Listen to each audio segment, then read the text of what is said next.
Hello friends, good morning. তো এখন বাজে প্রায় 7টা কি 7:30। তো এখন থেকে তোমাদের সাথে নিয়ে ভিডিওটা স্টার্ট করলাম। তোমরা সবাই কেমন আছো? আশা করি সবাই খুব ভালো আছো, আমিও খুব ভালো আছি। তো এখানে দেখো চা হচ্ছে সকালে ব্রেকফাস্ট বাবার জন্য। বাবা হচ্ছে খাওয়ার আগে একটা ওষুধ ছিল, গ্যাসের ওষুধ, সেটা বাবাকে দিয়ে দিয়েছি। এটা বাবার জন্য চা করছি। বাবা দুধ চা খেতে ভীষণ ভালোবাসে, একটু বেশি করেই চা করেছি, বাবাকে দুবার দেবো। কারণ হাজব্যান্ড এখনও ঘুম থেকে ওঠেনি। হাজব্যান্ড তো লিকার চা খায়। হাজব্যান্ডকে যখন চা করে দেবো তখন আবার বাবাকে বাদবাকি চাটা গরম করে দেবো। তো এখানে বাবার চা পুরো রেডি, বাবাকে চাটা দিয়ে দিই।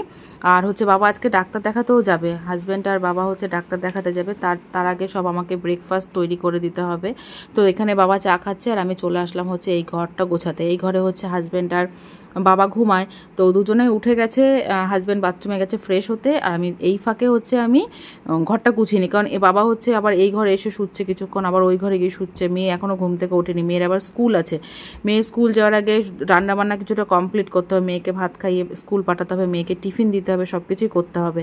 আগে ভাবলাম যে এই ঘরটাকে গুছিয়ে একদিক মানে কাজটা কমপ্লিট করে নিই, তারপর বাদবাকি কাজ করব। আর এখানে দেখো সকালে ব্রেকফাস্ট করছি, রুটি আর আলুর তরকারি করেছিলাম কুমড়ো টুমড়ো দিয়ে। মেয়েকে ওটা টিফিনও দিয়েছি, আর বাবাও সকালে খেয়ে ডাক্তার দেখাতে যাবে। আর কি বলতো, যখন আমি ক্যামেরাটা করি না তখন আমার আর রুটি ফুলতে চায় না, কেন কি জানি, এটা আমার কি দোষ নাকি আমি কিছু বুঝতে পারি না। অন্য সময় না দিব্যি সুন্দর আমার রুটি ফুলবে, গোল হবে, যখন আমি ক্যামেরাটা অন করি তখন আর রুটি ফুলতে চায় না। সে যাই হোক, তো বাবা আজকে টাকা দিয়েছে, বাবার টাকায় আজকে চিকেন রান্না হচ্ছে। তো বেশি চিকেন আনা হয়নি, 700 কি 750। বাবার এমনিতেই রিচ খাওয়া বারণ, তো বেশি আনতে নাই করেছে। আর বাবা বলেছে যে বৌমা আজকে আমি টাকা দেবো, তোমরা কিন্তু চিকেন আনবে, আমি না কিন্তু করবে না। এখন বাবা ভালোবেসে বলছে না কি করা যায় বলো তো। তো হাজব্যান্ড আগের দিন রাতেই চিকেন টেনে রেখেছে, যদি সকাল সকাল ডাক্তার দেখাতে বেরোবে, এই জন্য সকালে আবার আনবে, টাইম হবে কি হবে না, এই জন্য রাতেই নিয়ে এসেছিলো। ওটা সকালে ফ্রিজ থেকে বের করে রেখেছি। এখন ভাবছি একটু ম্যারিনেট করে রাখি, একটু লবণ হলুদ আর তোমার হচ্ছে লেবু দিয়ে ম্যারিনেট করে রাখলাম। আর এখানে বাবাও রেডি হয়ে গেছে, বাবা যাবে হচ্ছে ডাক্তার দেখাতে। ভীষণ টেনশন করছে বাবা। বাবা টেনশন করছো নাকি? হ্যাঁ হ্যাঁ, টেনশন কিসের? যাও রিপোর্ট দেখবে, ব্যাস হয়ে যাবে। জল খেয়েছো? এখানে দেখো বাবা বেরিয়ে গেছে ডাক্তার দেখানোর জন্য, আর আমি সোজা চলে এসেছি ঘরের কিছু কাজকর্ম করতে। কারণ কাশ্মীরে যাওয়ার পর আসার পর থেকে না আমি আর ঘরের দিকে হাতই দিতে পারিনি। এই কথাটা বারবার আমি বলি, একটুও ঘরের দিকে নজর দিতে পারিনি, গোছাতে পারিনি, ঝাড়তে পারিনি। কারণ এখানে ফ্যানের হাওয়া একদম গায়ে লাগছে না এত গরমের মধ্যে। তাই ভাবছি আগে ফ্যানটা পরিষ্কার করি, তাই ভেজা ন্যাকড়া দিয়ে আগে ফ্যানটা পরিষ্কার করে নিচ্ছি। আর ঘরের চারিপাশে এত ঝুল জমেছে, জানলাগুলোর দিকে তাকানো যাচ্ছে না, পুরো মানে মাকড়সার বাসা পুরো আটকে আটকে ধরে আছে। তো আজকে ভাবছি যে ঘরটরগুলো একটু পরিষ্কার করবো, বেশি ডিপ ক্লিন করব না, ওপরে ওপরে হালকা ক্লিন করে নেব। বাবা ধর আসতে অনেকটা লেট হবে, তার আগে আমি কাজগুলো কমপ্লিট করে নেব। Good afternoon. সকাল থেকে আর তোমাদের সামনে আসতে পারিনি, প্রচণ্ড কাজে ব্যস্ত ছিলাম। তারপর রীতিমতো তোমরা বলতে পারো যুদ্ধ গেছে। মানে সকালে টিফিন করা, মেয়ের টিফিন দেয়া, মেয়েকে স্কুল পাঠানো, তারপর বাবা গেল, তোমরা দেখতেই পারলে। তার মধ্যেই ধরো সংসারের টুকটাকগুলো কাজ মাছ সারছি। জামা কাপড় গেছে, জামা কাপড় মেলে দিয়েছি। তারপর মানে আমি সে কাশ্মীর থেকে ঘুরে আসার পর আর ঘরটা ঠিকমতো ঝাড়িনি, ফ্যানটা পুরো মানে ধুলোতে পুরো পুর পড়ে আছে, যার জন্য আজকে একটু ভেজা ন্যাকড়া দিয়ে মুছলাম, ওপরে ঝুলটুলগুলো একবারে ঝেড়ে ফেললাম। বেডশিট তো কালকেই চেঞ্জ করেছি পয়লা বৈশাখের দিন, আর আজকে ওপরে বেডশিট পেতে, কালকের বেডশিটটা ওপরে পেতে ওপরে ঝুলটুলগুলো ঝাড়লাম। তো মোটামুটি হয়ে গেছে, বিছনা টিছনা সব কিছুই, শোকেস টোকেস সব কিছু মোছা হয়ে গেছে, কলিং দিয়ে সব মুছলাম শোকেস টোকেসগুলো। এবার শুধু ঘর ঝাড় দেবো। আর এদিকে আমার ভয় পেয়ে গেছি, এই যে মানে নিচে লেগে ধরেছে। একদিকে ভাত বসিয়েছি আর একদিকে হচ্ছে চিকেনটা, এই যে চিকেন কষা হচ্ছে।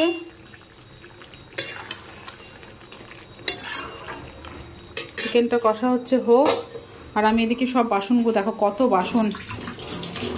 এদিকে ঘরও গোছাচ্ছি, রান্নাও করছি, বিছানাও গোছাচ্ছি, এদিকে বাসনও মাজছি, সব একবারে সারছি। এখন হচ্ছে ডাইনিং রুমের উপরে একটু ঝুলগুলো পড়েছে, জাস্ট ওপরে ওপরে, বেশি ডিপ ক্লিন করবো না, ওপরে ওপরে ক্লিন করে নেব হালকা হালকা। তারপর ঘর ঝাড় দিয়ে ঘরটা মুছে নেব। তারপর জানি না যে হাজব্যান্ডের কত টাইম লাগবে ওখান থেকে, আজকে রিপোর্ট আনতে গেল। এখন দেখা যাক, ঠাকুর ঠাকুর করে যেন রিপোর্টগুলো সব ভালো হয়। বাবা তো ভীষণ টেনশন করছে কি হবে না হবে। হ্যাঁ, টেনশন করার কিছু নেই, প্রচণ্ড গরম লাগছে।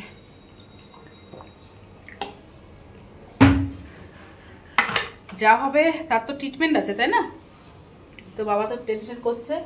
তো যাই হোক, এখন বাদবাকি কাজগুলো সারি। আর যদি হাজব্যান্ডের আসতে দেরি হয় তাহলে আমাকে আবার মেয়েকে স্কুল থেকে আনতে যেতে হবে, পুজো দিতে হবে, কত কাজ বাকি, হাত ব্যথা হয়ে আছে। তাহলে চলো আমি একবারে কাজটা সেরে তারপর তোমাদের সামনে আসি, ঠিক আছে? বেশিক্ষণ কথা বলতে পারলাম না, স্নান করে তারপর আসছি। সমস্ত কাজ কমপ্লিট, স্নান করে পুজো দিয়ে দেখো রেডি হয়ে গেছি। এখন যাচ্ছি মেয়েকে আনতে। ঠিক আমার কথাটাই ঠিক হলো, হাজব্যান্ড আসতে দেরি হবে। এখন মানে রিপোর্ট পেয়ে গেছে, কিন্তু ডক্টরের কাছে নাম লিখিয়েছে, একবার ডক্টর দেখিয়ে আসবে। তো আসতে দেরি হবে, সেই 4:30 5টা বেজে যাবে। তো এখন অনেকটাই বাজে, প্রায় 2:30 বেজে গেছে। 2:30টার সময় মেয়ের মানে ছুটি হয়, যেহেতু ক্লাস 4 সবার লাস্টে ছাড়ে, এর জন্য অতটা চাপ নিচ্ছি না, মানে যেতে যেতে টাইম হয়ে যাবে, এটাই যা। তো চলো আমি যাই, গিয়ে মেয়েকে নিয়ে আসি, তারপর এসে তোমার সাথে আবার কথা বলছি, কেমন? তা নাহলে অনেকটাই দেরি হয়ে যাবে, ঠিক আছে? তো চলো। আর বাইরে যা রোদ, গরম, মাথা খারাপ করার মতো গরম, এত রোদ আর গরম। ওকে চলো চলো, টাটা। তো এখানে মেয়েকে স্কুল থেকে নিয়ে চলে এসেছি, পুরোপুরি 3টে বাজে এখন, 3টে 5। যে মেয়েকে খাওয়াতে বসিয়েছি। আজকে রান্না তোমাদের সাথে তো শেয়ার করিনি, আলুর তরকারি তো দুপুরবেলা সকালে রুটির জন্য করেছিলাম। সকালে আলু কুমড়ো পেঁয়াজ দিয়ে তরকারি করেছি, সেটা খাওয়া হয়ে গেছে, বাবা খেয়েছে, ও টিফিনে নিয়ে গেছে, আমি একটু ভাত দিয়ে খেয়েছি, শেষ হয়ে গেছে। দাঁড়াও। আর রান্না করেছি ভেন্ডি ভাজা, লাউ ঘন্ট, আমের চাটনি, আর হচ্ছে মাংস। আজকে মাংসের টাকা আমার শ্বশুর মশাই দিয়েছে, বলছে বৌমা যে হচ্ছে এই তো চিকেন, বলছে বৌমা আজকে মাংসের টাকা আমি দেবো, কিছু মনে করবা না কিন্তু, আনবা কিন্তু, না করবা না। ঠিক আছে বাবা। তাই মাংস বাবা দিয়েছে আজকে। তো আসতে এখনো অনেক দেরি, এখনো 6 জনের পর লাইন, না 6 জনের পর লাইন। ফ্রেন্ডস, তো এখানে বসে আছি এই ঘরে, অনেক জামা কাপড় কাঁচা হয়েছিল, সেগুলো আমি এখন ভাঁজ করব। আর মেয়েকে পড়াচ্ছিলাম, মেয়ে গেল হচ্ছে কম্পিউটার ক্লাসে। 8টা থেকে কম্পিউটার ছিল, সেটা হাজব্যান্ড দিতে গেল। আর হাজব্যান্ড আর বাবা তখন কটা বাজে, 6টা 10-15 বাজে, তখন আসলো সারাদিন পর। এসে অল্প করে ভাত খেলো, তো বাবা চাটা করে দিলাম। এখন এই যে বসে আছি, একটু মানে হিসাবপত্র করব, মানে সংসারের যাবতীয় হিসাবপত্রগুলো সব করতে হবে। রাতে মাংস আছে, রুটি করতে হবে, ভাতও আছে, সব কিছু মিলিয়ে ঝুলিয়ে করতে হবে। আর বাবার রিপোর্ট মোটামুটি কি বলবো, ঠিকই আছে, তবু আর একটা রিপোর্ট করতে হবে, সেটা বৃহস্পতিবারে করতে হবে। সেটা সব থেকে বড় রিপোর্ট, মানে বুকের সেই ভেতরে হার্ট ব্লক আছে কি না, সব কিছু ঠিকঠাক আছে নাকি সেটা দেখার জন্য। ওটার নাম যেন কি এন্ডোগ্রাফ, কি একটা নাম, আমার ঠিক আপাতত এখন আমার ঠিক মাথায় আসছে না ওই টেস্টটার নাম। মনে পড়লে আমি ঠিক তোমাদের বলে দেবো। ওটা বড় টেস্ট, ওটাই করতে হবে। আর এর জন্য বাড়ির থেকে লোকজন আসবে, বৃহস্পতিবারে হবে তো টেস্টটা, বুধবারে আসবে মেজো যা বড় যা। আমরাও টেনশনেই ছিলাম রিপোর্টগুলো কেমন আসবে না আসবে, যাক ভালো এসছে। বাড়ির সবাই মোটামুটি টেনশনেই ছিল। এবার বৃহস্পতিবারের রিপোর্টটা যেন ভালো হয়, ওটাই সবাই টেনশনে আছি, বাড়ির সবাই মিলে। বাবাকে নিয়ে খুব টেনশনে আছি যে কি হয় না হয়।